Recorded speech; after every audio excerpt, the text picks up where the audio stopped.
Bible.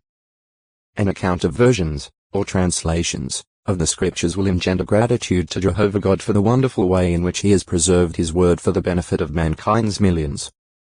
Ancient versions of the Hebrew scriptures.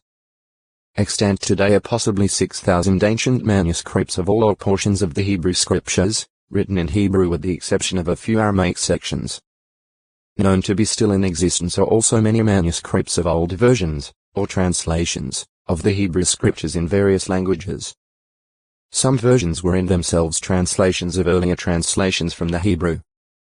For instance, the Hebrew scripture portion of the Old Latin version was rendered from the Septuagint, the Greek translation of the Hebrew scriptures.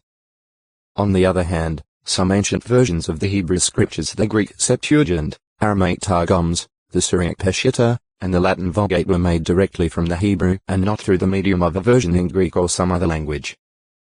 Samaritano textoi acute miritra longo. Versions 1152 assumed their present form no earlier than about the 5th century CE. One of the principal Targums, the Targum of Enkelos on the Pentateuch, is rather literal.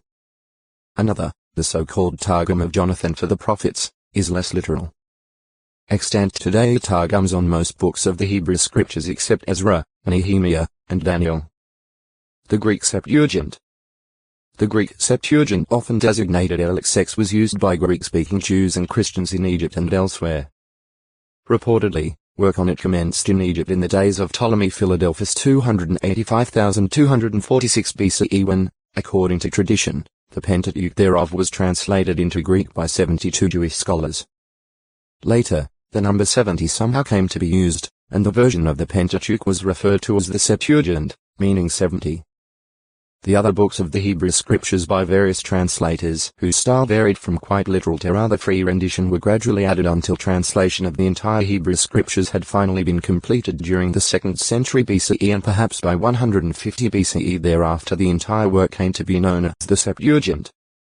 This version is often quoted by writers of the Christian Greek scriptures. Apocryphal writings were evidently inserted in the Greek Septuagint sometime after it was first completed. See Apocrypha.